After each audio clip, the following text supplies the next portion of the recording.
Hey everyone, Resonant Pastor Carol here, and still reading from Exodus. I'm still in chapter 2, just the later portion of chapter 2. This is where Moses has grown up. He has been raised by the Pharaoh's daughter. So he's been raised with some power and some privilege, and then this moment happens. He kind of steps out of that. He steps out of that community and truly starts to see that the Israelites are enslaved, his own kinfolk. He sees that suffering that he was seemingly blind to before. This causes him to act. When he sees uh, a Hebrew man being beaten by an Egyptian, he has to act, and this part's hard.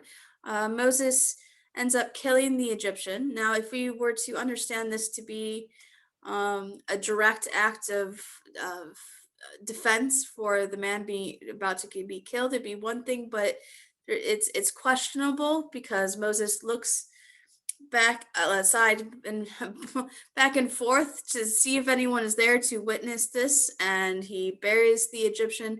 So all these things suggest some guilt, and so there's some um is this right?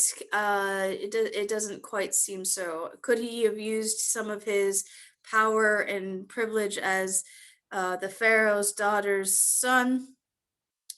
uh it's unclear.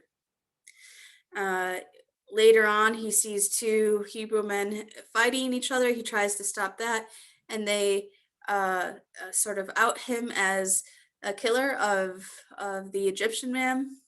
They say, "Who made you judge?" Basically, and because he knows his crime is known and the Pharaoh will be after him for killing an Egyptian, he runs, and he runs to Midian, which is an interesting place that he finds safe harbor.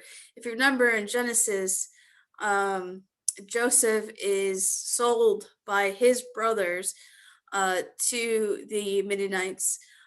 So we don't see in scripture this being a place of safe harbor very often, but it is for Moses. It becomes his new beginning.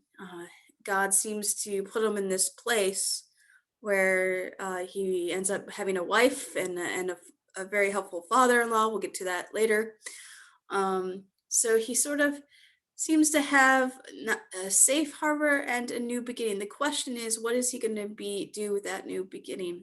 Will he be able to stay out of the conflict between the Egyptians and the Israelites, or does he have to act? Is he just going to hide from this injustice?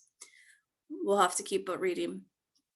But I am drawn to this chapter in the sense of recognizing where my own biases may not allow me to see what's going on in front of me, and how stepping out of our shelters, our communities, can open our eyes to a bigger reality. And that can be painful and it can be confusing, but it's important.